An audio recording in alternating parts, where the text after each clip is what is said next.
Hello, coffee lovers. Welcome to Coffee Culture with Holly Shannon. Today, my guest is Stacie Weimer. How are you?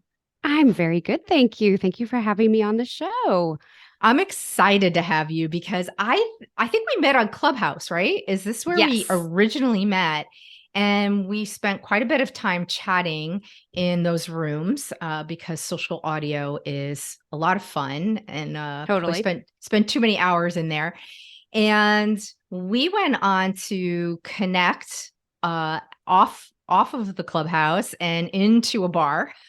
Yes, And yes. you were in DC with your daughter, and we met up at Le Diplomat for wine and, cheese, the things we love most in life. Oh, totally. It was We had a good so time. lovely. And if I lived near there, that would be like my spot, I think. I Yeah. would go all the time. It's such a place to see and be seen. Like it wins all the awards in DC for everything, even if it's like, I hate to say, even if it's mediocre at some of the things it does, it doesn't matter. It just has a vibe.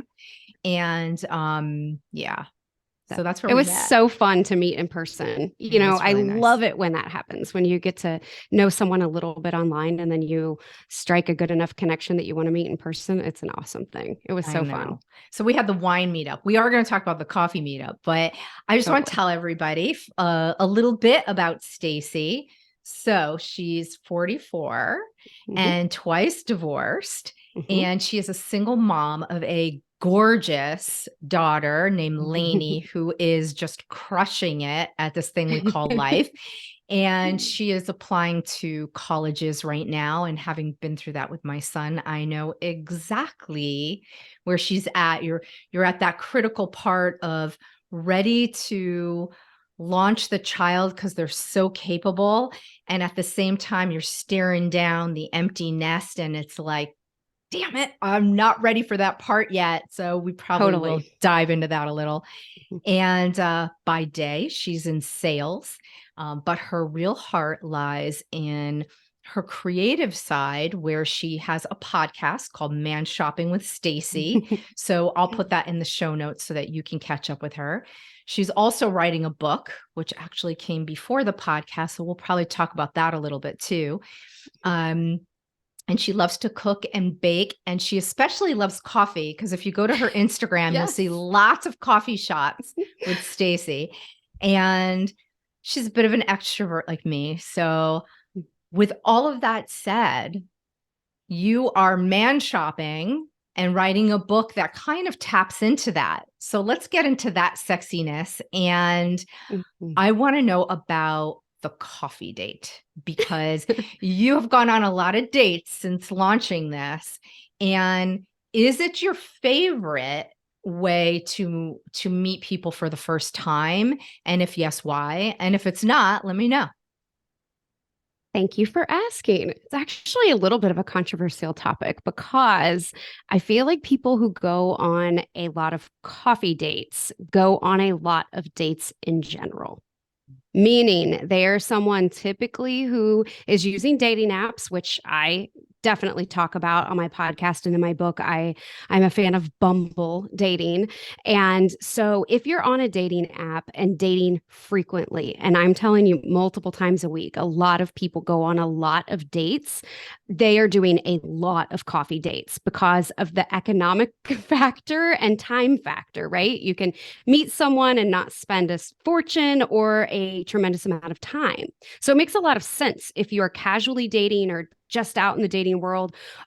And then on the other side of that, I have also talked to people who are really really ready to settle down, and so they kind of turn a corner where they it's a weird practice, but kind of getting less specific about the type of person that they want to meet and kind of throwing the checklists away and just having an open mind. So they're also going on a lot of coffee dates trying to find their actual partner or soulmate as well.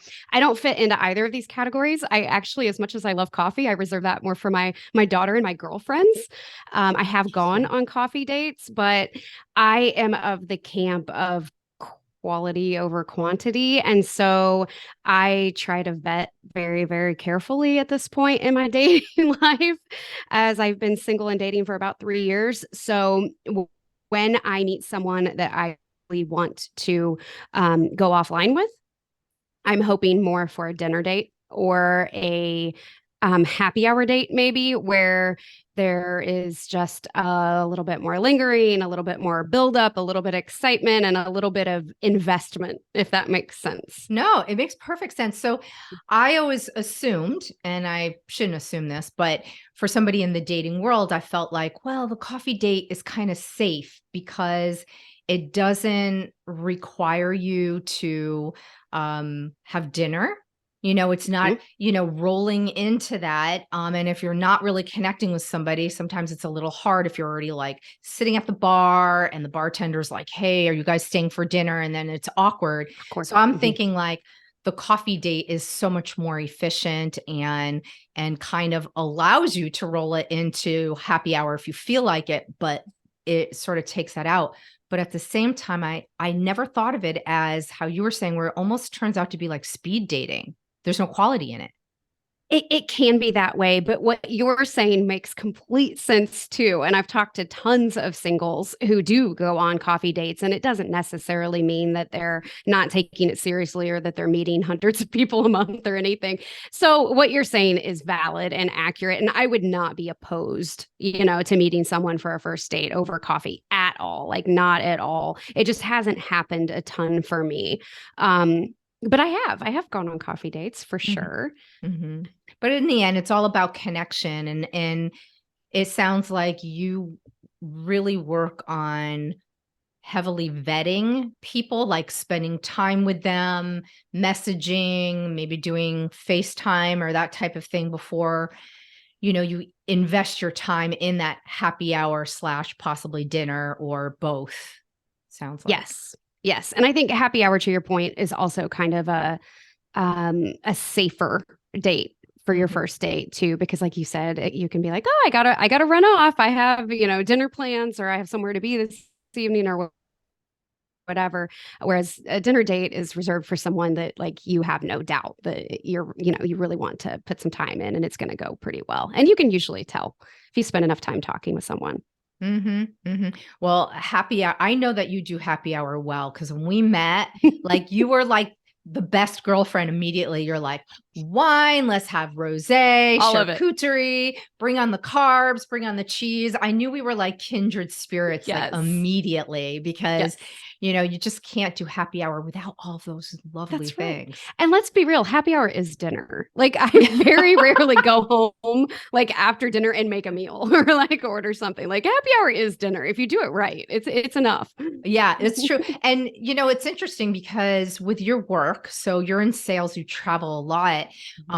You probably find yourself on a weekday at a bar having your dinner just because like I know when I travel for business, sitting at the bar is almost a little bit easier because you don't feel like there's eyes on you. Like if you sit at a table, you feel like all of a sudden you have to have like a book or something, and you Right. feel like you need to look like you're doing something, which Mhm. makes you like hyper aware of everybody looking at you, even though Being they're not. alone. Mhm. Yeah, being alone. So Mhm. being at the bar is kind of good.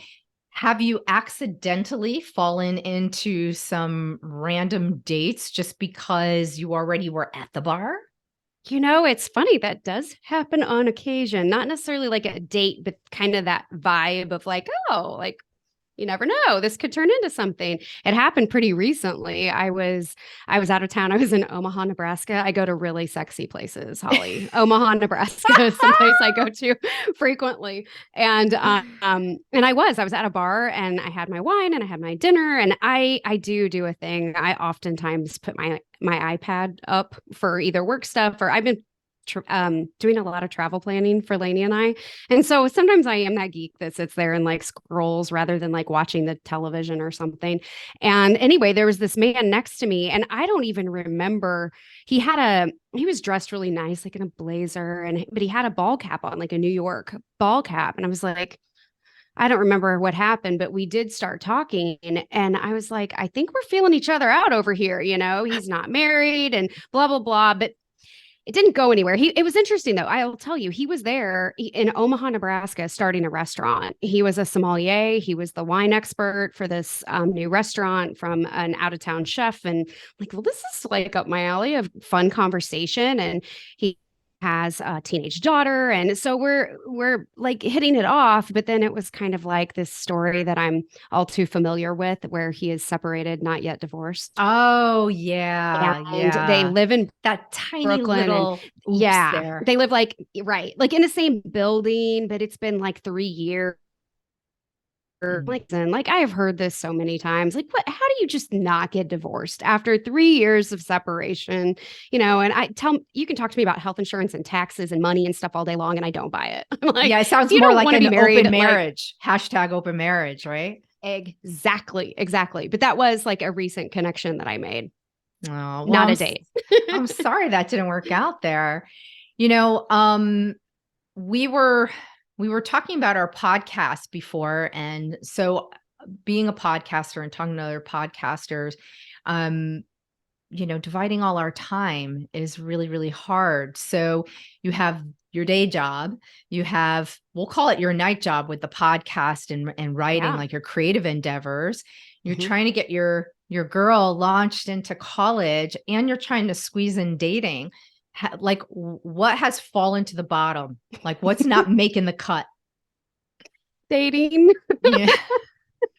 I I I had two separate kind of emotionally draining relationships this summer. They back to back, and two wonderful men with just stuff that didn't work out. But I found myself with each of them over the course of I was only dating each of them for a few weeks time, but we were spending tremendous amounts of time together, and much more than what I'm used to, because I'm used to spending all of my time alone, or how I choose to spend it. So coming off the heels of both of those relationships that didn't work out, I was spent. I was like, oh my gosh, like I got laundry to do. Like I was gone all the time. And so I have not dated really at all. I mean, at all since, well, for several months now. And the other thing that has fallen off is writing the book, which is, like you said, it came before the podcast. But I have found that the podcast demands so much creativity. And it's not that it's that time consuming. It is just it's such a creative process, and I put a lot of thought into it. So it's something that, like, while I'm driving or while I'm doing other tasks, it's always at the forefront of my mind. And then what takes the back seat, unfortunately, is the book that's almost done. I haven't been able to finish it. Mm. It makes sense, because the thing with podcasts is it's like a living animal. It's out there. It's got an RSS feed, so it lives on Spotify and Apple and YouTube and wherever else you put your podcast. And so it's a living, breathing thing. And the work that goes into editing and getting one ready, the pre and post production, there's so much at the front end creatively and so much at the back end creatively. And then sharing it with the world, there's, all of the social media and so forth. So it's constantly living and breathing. Whereas writing a book is a little bit different. And I know this because I wrote a book, I and know, yes. and it sort of lives in your notebook or on your computer, and it doesn't require you to post anything on social media about where it's at, and it doesn't require you to upload anything like the latest chapter or anything. So I think that's what makes podcasting hard, is you have to sort of be ready for that. And I'm wondering if, I don't want to play your strategy manager here or anything, but if the book is something that you're really excited about, you might have to just put your show on hiatus, even if it's for a season, because it sounds like you also feel as though just dating in general isn't fitting at the moment, with the amount of travel that you said you were having with your work, getting Lainey off to school. Like, I feel like all of our creative endeavors have like their shelf life for Hmm. Hmm. and it doesn't mean you can't bring it back, but it sounds I remember when we met Uh-huh. at Le Diplomat, you were already starting to stress out about the cadence of how many you put out, and it sounds like you're still struggling with that. I remember that conversation too. And like I just said, I had my podcast at the beginning in season one was weekly. And then I was recording 2 bonus episodes per month.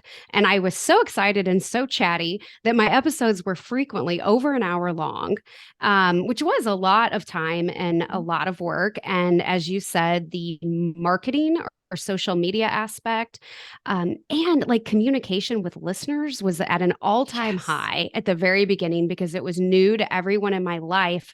And because I tell personal stories, a lot of people from high school and different times in my life, kind of came out of the woodwork. And it was so invigorating that it just fueled me to keep up with it. And it was so exciting. And then obviously at some point, a lot of that dies off. And it Mhm. did for me. Like um, my last real like podcast meetup was at Christmas time last year.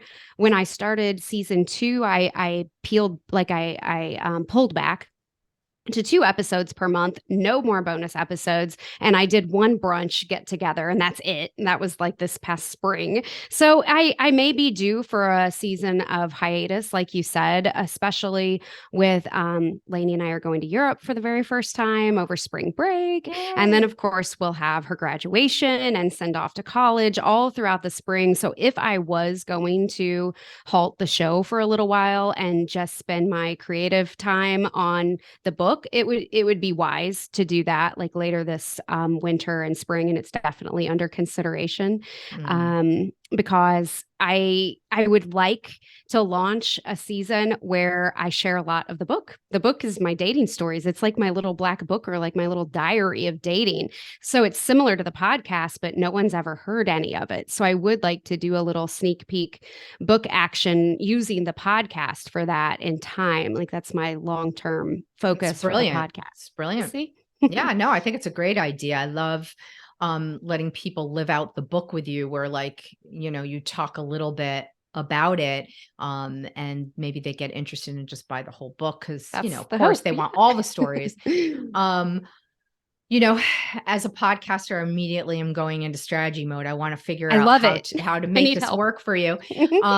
So I'm wondering if so the idea of a hiatus right now, you really got a lot going.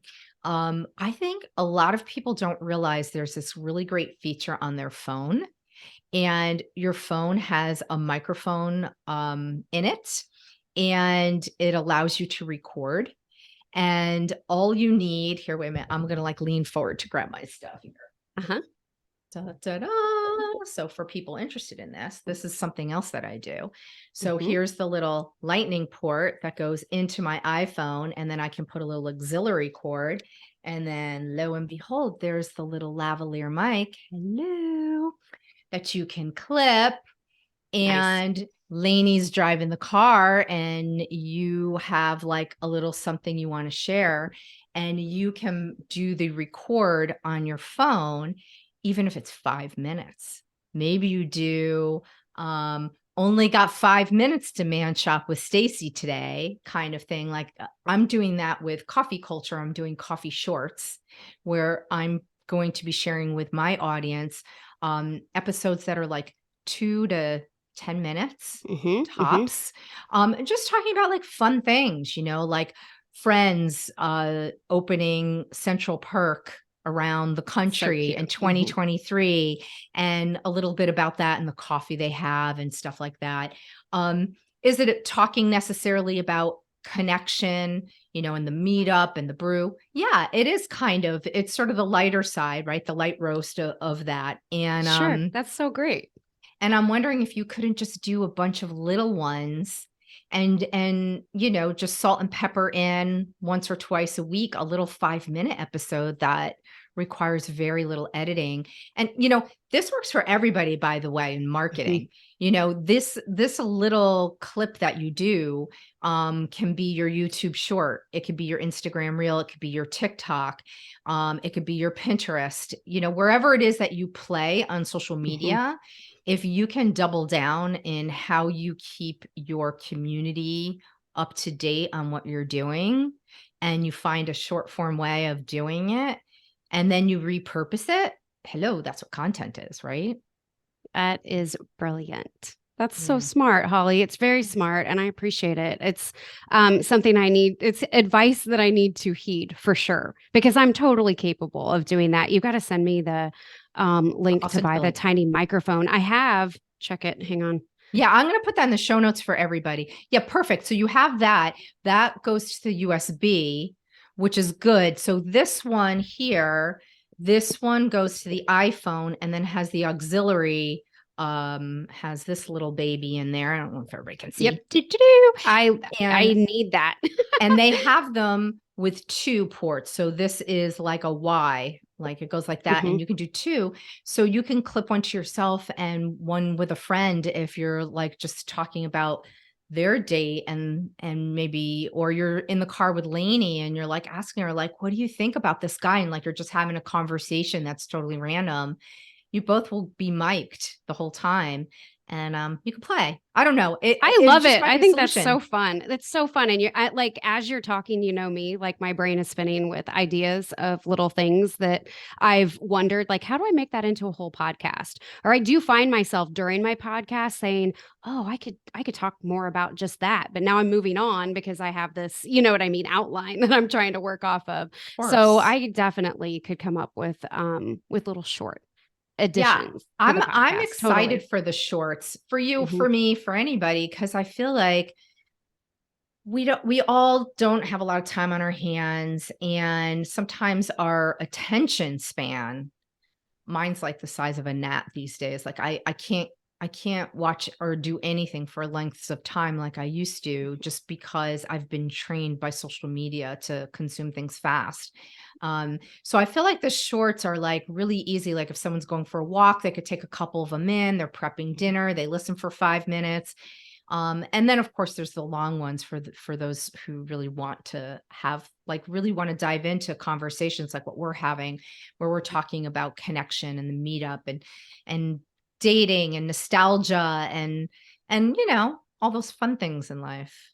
Totally. And there's, from the podcasting business side of things, um, I love how what you just spoke about is what does the listener get out of it, and what are they learning, and what suits their needs for short form material. But on the flip side, if you're thinking of it as the podcaster and your own, whatever your ambition is for viewership or listenership or whatever, the batching things and Yeah. the ability to do that, and then the ability to share on different forms of media.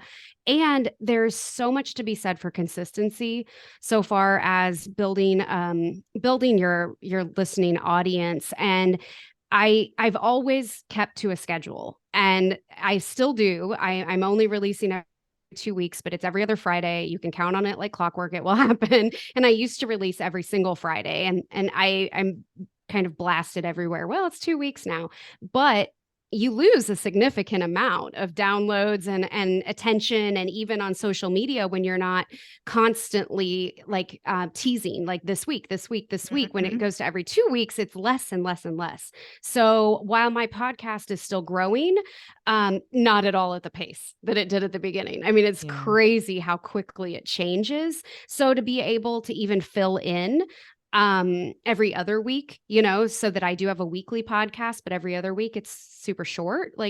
I think it would make the audience happy, meaning they could listen to those short episodes when it is more convenient, and then save the longer form episodes for, when you've got a long drive or whatever. So it makes Yeah, they're going for a walk and they want to hear like the whole Mhm. story, and not just like a little piece of something, for sure. Yeah, it's hard. We have to, in the end, we have to focus on the priorities in our life. And you do have a lot going on right now. So, Mhm. I mean, it makes perfect sense. I would love for you to finish that book, though. And that is always, that's where your heart was at the beginning. So Mhm. I feel like the podcast will reemerge once the book launches because it could be part of your tour, Totally. where you're just turning it on, you're turning your podcast on and recording part of your book tour. Like, I feel like it'll almost be a natural thing. But we all I want to think you're hear right. this book, Thank you. I mean, I this think it's book, going to be very I'm fun. excited. It's like when people ask me, well, what is it? Well, it literally is chapter by chapter stories about men that I've dated. And so it's like explain all the details similar to how I do on the podcast, but it is different, And more importantly, it's like, what did I learn? What did I learn from each of those men? Um, what could I have done differently? Why did I choose them? Why did it end? All of those things I think are where the real like meat of it is. But it's told from the perspective of a girl next door regular Midwesterner. I'm not like a fancy like Sex in the City New York socialite. I'm not an LA type at all. I live in Kansas City, Missouri, and I consider myself to be like an average woman. I work, I have a dog, I have a child, I have a family, I have like, normal priorities in life. And I don't have, a super extravagant lifestyle. And I am very vulnerable in being real. And so all of my screw ups and things that I say and do, that I wish I could take back, I include all of that because at the heart of it, I just want other women and men to feel like it's relatable and that they see themselves in a lot of the stuff that I've gone through because it is there's so many common threads through dating after divorce, especially after the age of 40 or 50, that it's not that much different from dating back when we were in high school or college. The feelings and emotions are all the same. The complications are just multiplied like by 1,000 though. Yeah. Well, because now that everybody's older, they have, and I don't mean this negatively, but Mm-hmm. they have baggage, right? They have Totally. previous marriages, they have children, they have maybe homes and jobs and different things. So it's not the same. The emotions might be the same, but all Right. the stuff that circles around it is completely different. So it could either amplify and make the experience better, or it could annihilate it, I would believe, right? Absolutely. Can you can Absolutely. you give us a little story, like a little feel for something that's in the book that, get people excited? Oh, sure. I mean, my very first Bumble experience is like chapter number one. And I call him Detective Daniel. Of course, they all have nicknames, and I give away like his occupation and his height and his, what all of the nitty-gritty details. Um, but it's funny, he like peppered me with questions through texting. It was January, it was cold, it was a Sunday when we met online. And I mean, rapid fire, everything from like, what's your favorite color to like deep, thoughtful questions. And we texted for hours. And I thought, Mm. gosh, is this what this is like? Does everybody do this? It's a good thing my afternoon is free, You had, like, carpal tunnel by the end of the day. Yeah, and I had like stalked him. I mean, like I wanted to meet him because I got on match.com and didn't post photos or make an account or anything. I just got on like as a voyeur and like just looked to see like what men in my She's area were on it. lurking. Yeah, She's and then I lurking saw him on around. Bumble and I was like, "Oh, I know you. I like you're the one I want to go out with." And so we had this good connection in texting, but I remember like the day of the date, I was getting my nails done, go figure. And I went back to my car and he's like, can I call you? I'm like, oh, sure. I mean, we had spoken on the phone one other time. Um, but I'm like, it's the day of the date. Is he going to cancel on me? Like, why is he Mm. calling? And he goes, are you sure you're ready to go out? Like, are you sure you're ready to date? I was not divorced yet. I was one of the people that Oh, I talk about no. so much now. My divorce was not final. I was in no position to be trying to move into like another relationship. And he was relationship material. He was like Mhm. he kind of fit all of the things that I would look for in a long-term relationship. This was not like fun guy, like let's go out and get crazy. This was like a legitimate like boyfriend material kind of guy. And he had every reason to ask that question of me. And of course, I was like, oh, no. I mean, yeah, I'm totally ready to go on a date. Like, I wanted to go on a date so bad because I mean, what I hadn't had lived alone, or like Lainey and I had been on our own for like 7 months, and it felt like a long time. Yeah. It felt like a Hmm. long time after 8 years of marriage or whatever. Needless to say, it was a debacle. Like we went on, we spent time together like No. 3 different times, and it didn't go anywhere. And I like flubbed up one thing after another after another. Mm. But That's the lesson. I learned a lot. Yeah, Yeah. totally. I learned a lot about just what it's like to meet someone online and then date in real life. I pretty well figured out he was probably dating other people. I could by his behavior. Um, a lot of interesting things happened with him. So it was a good first learning experience, but I was so disappointed because I was like, I just shot my shot with like the best guy on Bumble in Kansas City. Now what, Oh man. But you But learned your lesson, which is something yeah, you share with other people. Like, don't be separated and start dating. Be divorced and start dating yes. because it just does not work mentally and it screws with your brain, right? It does. It screws with your brain. And I was still like going through anger and ups and downs of all of that. I think I was divorced somewhat shortly after that because I was in the winter and my divorce was final in February. So it must have been right after that, but still, like I wasn't in a good place, at least to be trying to develop a relationship. I honestly don't think distractions during a separation are that bad. I think they're Mhm. sometimes necessary, but not to like try to form a real long lasting relationship. It's not a good time. Yeah, that would be a good spot for the coffee meetup. More, Totally. more a little bit friend zone-ish, like Yes. just feeling this out. And then like, when you're ready, then you can call it for happy hour. Totally. And that is the advice I try to give now. And I try to live. I try to never date men who are separated. And I've fallen into that a couple of times because it's Mm. so common, and it's oddly common for people to be separated for very long amounts of time. And so it's easy as a single person to get drawn in like, oh, it's nearly final. We've been at this for 2 years or whatever. And it's Yeah. it's it's never a great idea. But if you were to meet over coffee and have a more platonic situation, and then like, hey, you know what? I'll probably still be here. Like, go figure your stuff out, Right, which is right, right. another lesson to learn. Like, it's so funny how when you're newly single or separated, it feels like, especially with online dating, like people are going to get snatched up. Oh my gosh, like that Mm. person will not be around, this time Yeah, next if I month. didn't, Like, right, if I don't take this opportunity. It's so funny you say that mhm, because all right, so you and I had talked when we were at our little happy hour, mhm, and I had told you that I had dropped off a toxic friend fairly recently at that point.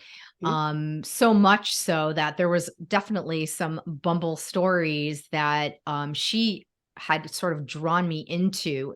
And I didn't realize I was being drawn into the drama, if you will. I remember. Um, yeah, but she had that scarcity mindset that you're talking about because she had invited me to come meet with her. She was moving, she was changing cities, she was going through her divorce. She hadn't been final yet. Mhm, And she's like, "Oh, I found this place, this Airbnb I'm going to live at, and I'm going to work in this new city. Why don't you come spend a few days with me? And we'll just, check out the city. We'll check out this Airbnb I'm going to live in, blah, blah, blah." uh-huh. And she had gone on Bumble and started that process prior to being divorced.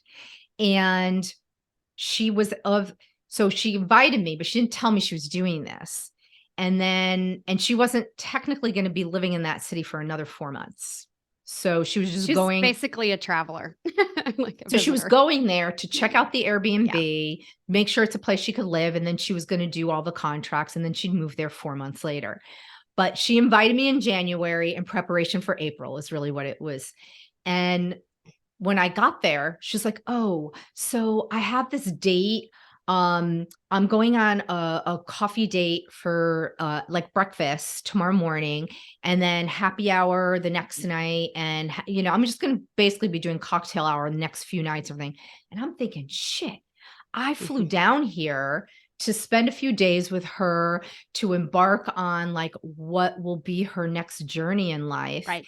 And she's already jumping on the apps Mhm. and setting up all of these dates Mhm. with people that live in a different city.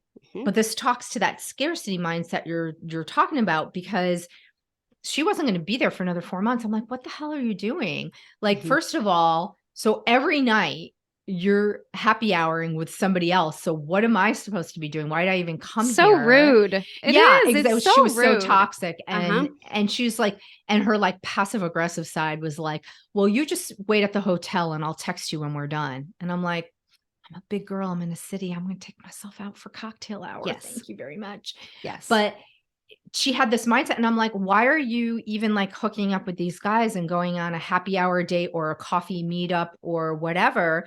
Because you're not back for 4 months.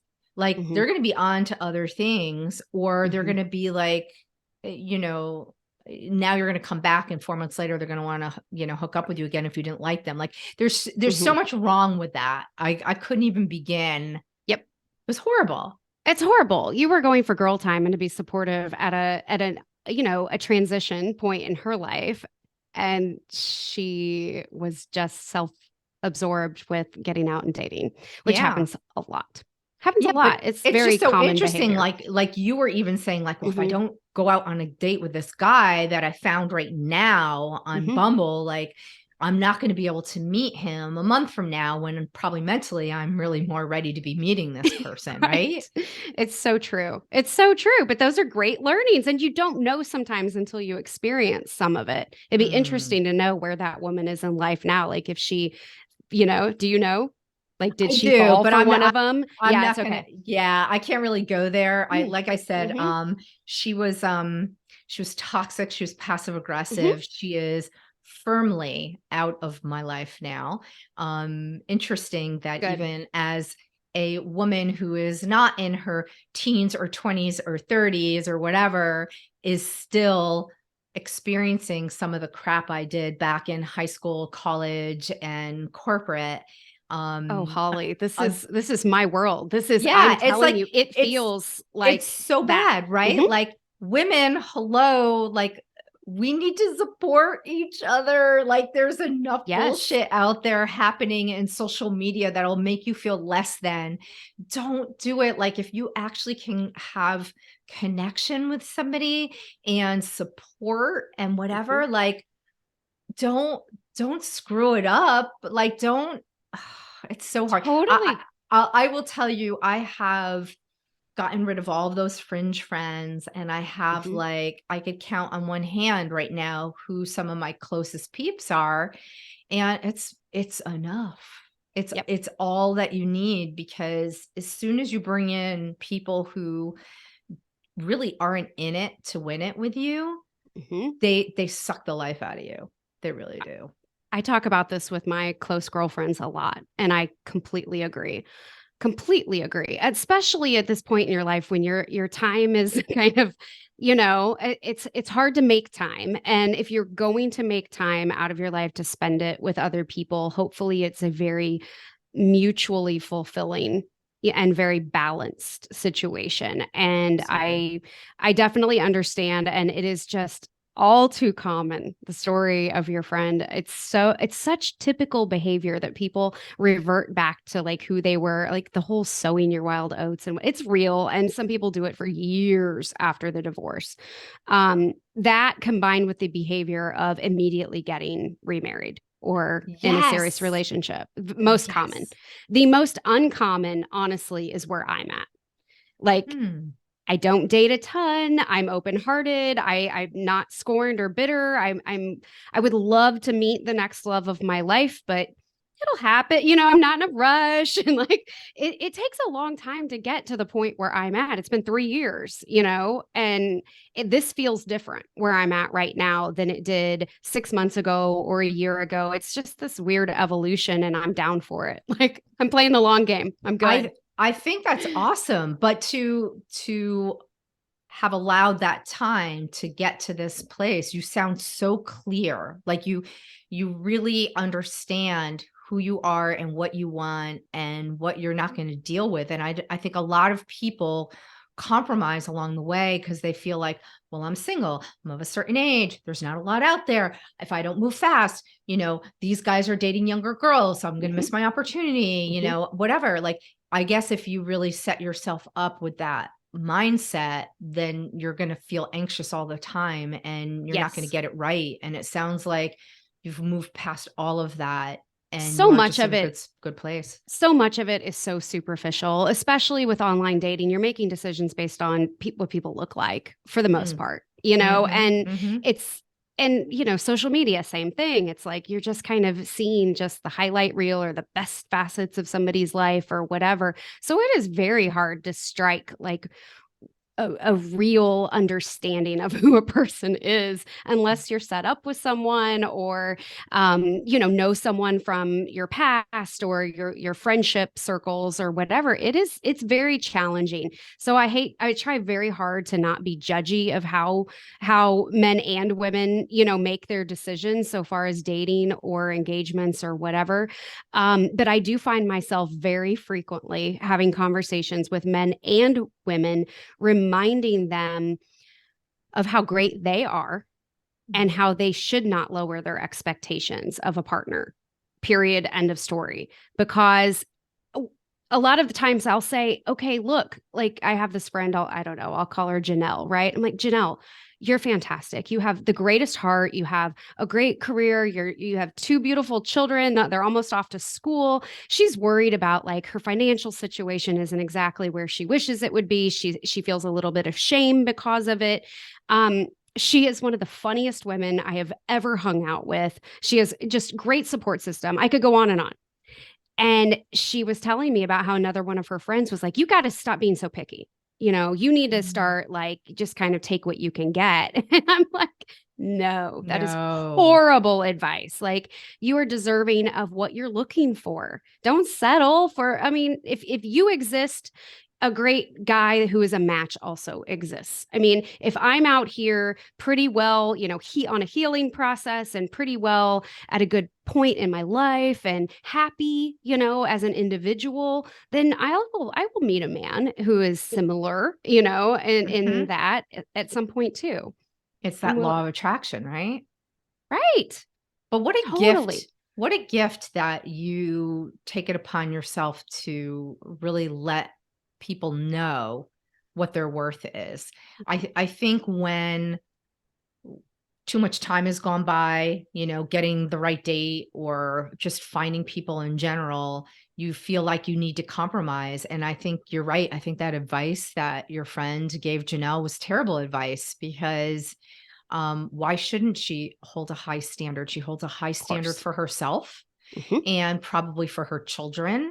And so why should she compromise? I Right. agree with you. I'm glad you're that type of friend and that you're spreading that. And you're probably spreading that through the podcast, which is why people should listen.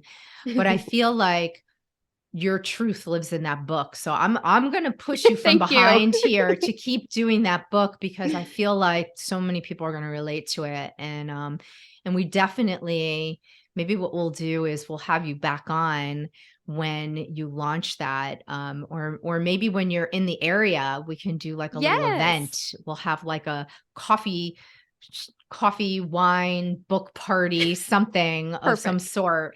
And it's very high society, actually. Like in Paris and in Italy, they would have cafe parties, coffee parties where people would gather and, literary minds and visionaries and have great I belong conversations there. and connections. Yes, we're gonna create I it. We're can gonna see recreate it, myself doing right? this. We're Yes. gonna create a whole new genre. I feel it. I I feel it. love that. We're gonna bring the 1700s back or 1800s I'm back. down. I'm down. Stacie, this was so great. Thank you for coming on my show. It's Thank really, you for really having nice. me. This is fun conversation, and I love chatting with you because I learn a lot from you. So Oh, thank thank you for you. that. Oh, I really appreciate that. Well, I enjoy the connection that we have made, and I think it's a gift to be able to share that with other people. When people see this and they see how women can really enjoy each other and empower each other and lift each other up, then they know what to emulate, right? So, Absolutely. It's a great yeah. example of a professional, creative, turned very personal friendship too. Yeah, I love Mhm. that. So I'm going to tell people, please go on YouTube, follow Holly Shannon for Coffee Culture, and go follow Stacie with Man Shopping. It's Man Shopping by Stacie, right? Man Am I getting shopping with Stacie, with Stacie? technically, but Sorry. yeah, that's okay. Wherever you get your podcast Mhm. fix, you could go on there. And if she takes a little bit of a break, it's because she's working on her book. But don't stop listening. Just keep sharing. That's what we're going to That's do. right. There's plenty of content there. It'll take you a long time to get through all of it. Excellent. Thank you, Stacie. This was great. Thank you, Holly. I appreciate that. That's a wrap. We did it. Share your thoughts and ideas on coffee culture. You could put them in the reviews on Apple Podcasts or DM me on Instagram. And if you'd like to support an indie podcaster, there is a link in the show notes for buying me a coffee. Please subscribe and share a cup of coffee culture with your friends.